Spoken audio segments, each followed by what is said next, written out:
The night sky over the quiet town of Ashwood was a blanket of stars, shimmering with an eerie calm. The town was known for its serene nights, where the only sounds were the whispers of the wind and the occasional hoot of an owl. John Peterson, a farmer by trade, was locking up his barn for the night when he noticed an unusual light flickering in the distance. It wasn't like the usual glow of distant headlights or the gentle twinkle of stars. This light was different, unnatural, almost hypnotic. John had lived in Ashwood his entire life and had never seen anything like it. The light seemed to pulse with a rhythm, drawing him in. He stood there, transfixed, trying to make sense of what he was seeing. Was it a trick of the light or something more? The longer he stared, the more he felt an inexplicable urge to move closer, to uncover the source of this mysterious glow. With a mix of curiosity and apprehension, John took a hesitant step forward, determined to uncover the truth behind the mysterious light. Curiosity piqued, John grabbed his flashlight and started walking towards the strange illumination. The night was unusually quiet, the kind of silence that makes you feel like the world is holding its breath. John had lived on this farm for years, and he knew every inch of it. But tonight, something felt different. The air was thick with anticipation, and the hairs on the back of his neck stood up as he moved forward. His boots crunched softly on the gravel path as he moved away from his farmhouse, the sounds of the night growing fainter with each step. The familiar chirping of crickets and the occasional hoot of an owl seemed to fade into the background, replaced by an eerie stillness. The gravel path, usually so mundane, now felt like a bridge between the known and the unknown, each step taking him further from the safety of his home. The light seemed to beckon him, drawing him further into the fields, towards the old abandoned grain silo that stood like a sentinel against the horizon. This silo had been a part of the farm for generations, a relic of a bygone era. It had always been a place of mystery, a structure that loomed large in the stories told by the older folks in the community. Tonight, it seemed to be alive, pulsating with an energy that was both mesmerizing and terrifying. As John approached, he realized the light was emanating from above the silo, a pulsing blue aura that bathed the structure in an otherworldly glow. The light was unlike anything he had ever seen, a brilliant blue that seemed to pulse with a rhythm all its own. It cast long, eerie shadows across the fields, transforming the familiar landscape into something alien and unrecognizable. John felt a mix of fear and fascination, unable to tear his eyes away from the spectacle. Standing at the base of the silo, John craned his neck to look up. The night was eerily quiet, the only sound being the rustling of leaves in the gentle breeze. The moonlight cast long shadows, making the towering structure appear even more imposing. John had always been fascinated by the silo, but tonight something felt different. There was an electric charge in the air, a sense of anticipation that made his heart race. His breath caught in his throat as he saw the source of the light, an enormous, silent craft hovering above. It was unlike anything he had ever seen before, a massive, otherworldly presence that seemed to defy the laws of physics. The craft was perfectly still, suspended in the air, without any visible means of support. Its surface shimmered with an unearthly glow, casting an eerie light over the entire area. John felt a mix of awe and fear as he stared up at the alien ship. It was sleek and metallic, with strange symbols etched into its surface. Symbols that seemed to twist and writhe as he stared at them. The symbols were unlike any language he had ever seen, their shapes constantly shifting and changing as if they were alive. John couldn't tear his eyes away from the mesmerizing patterns, feeling a strange connection to the alien script.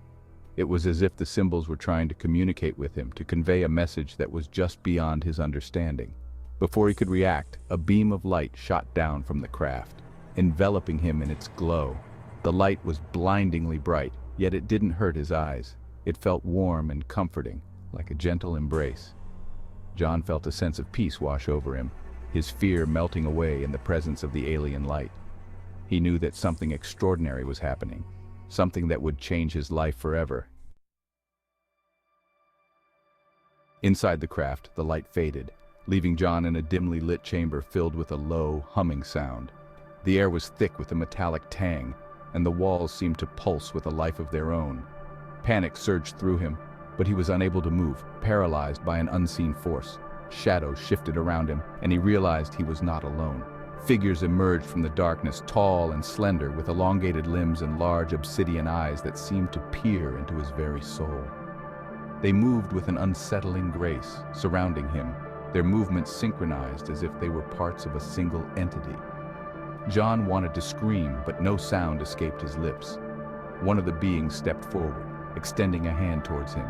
A surge of warmth spread through his body as its fingers brushed his forehead, and his mind was flooded with images, stars, galaxies, worlds beyond his comprehension. He saw civilizations rise and fall, heard whispers of ancient knowledge, and felt a profound loneliness, as if these beings had traveled across the cosmos, always searching but never finding what they sought. John's eyes widened as the realization dawned on him. These beings were not just abductors, they were explorers, seekers of knowledge, and perhaps even lost souls in their own right. He saw alien landscapes, some lush and green, teeming with life, while others were barren and desolate, echoing with the silence of extinction. The technology of these beings was beyond anything John could have imagined. He saw machines that could manipulate matter at a molecular level, devices that could heal wounds instantly, and ships that could traverse the vast distances of space in the blink of an eye. The beings communicated with him not through words, but through thoughts and emotions. It was an intimate exchange, one that left John feeling both exposed and connected in a way he had never experienced before. For a moment, John felt a sense of unity with the cosmos, as if he were a part of something much larger than himself. Yet he also sensed a deep weariness in these beings, a fatigue that came from their endless journey across the stars. John felt a surge of empathy for them. Despite their advanced technology and knowledge, they were not so different from humans. They too had dreams and desires, fears and regrets. As the alien being withdrew its hand, the connection began to fade.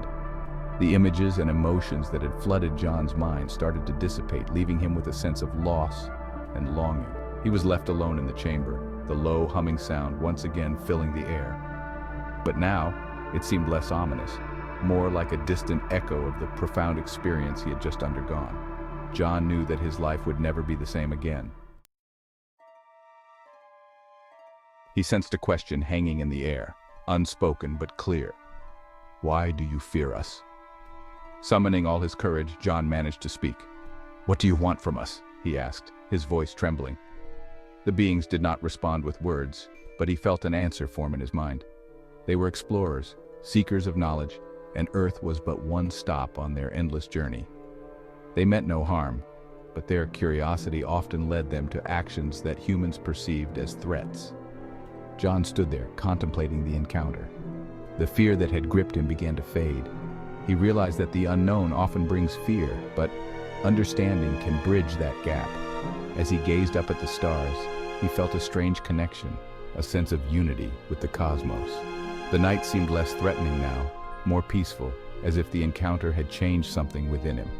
As dawn broke, he felt a sense of hope, a belief that understanding could overcome fear. He was lowered gently back to the ground, standing once again by the old grain silo. The cool night air wrapped around him, a stark contrast to the warmth of the beam that had just released him. The craft above retracted its beam and began to ascend, its light dimming until it disappeared among the stars. The silence that followed was almost deafening, a reminder of the extraordinary event that had just transpired. John stood there staring up at the sky, his mind racing with the surreal encounter. Questions flooded his thoughts. What had he just experienced? Who were they? And why him? He felt different, changed somehow, with a new understanding of his place in the universe. The vastness of the cosmos seemed both intimidating and inviting, a mystery he was now a part of. Slowly he turned and walked back to his farmhouse, the night's events etched deeply into his memory. Each step felt heavier, laden with the weight of newfound knowledge and the realization that his life would never be the same again. As he reached his door, he paused and looked back at the sky one last time, a silent promise to never forget the encounter that had forever altered his perception of reality. The next morning, as the sun rose over Ashwood, John stood at the edge of his fields, looking out at the world with new eyes. He knew no one would believe his story, but that didn't matter. He had seen beyond the stars and met the unknown. He had faced the aliens and survived the abduction. And in that encounter, he had learned that sometimes the greatest mysteries lay not in the vastness of space, but in the simple act of looking up and wondering.